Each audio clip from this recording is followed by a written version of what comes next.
のカップに集めた食感豊かなメニューとなっています。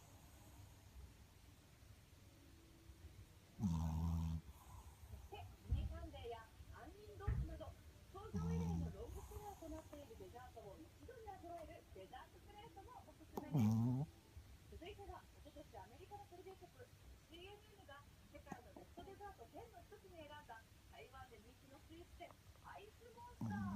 ー。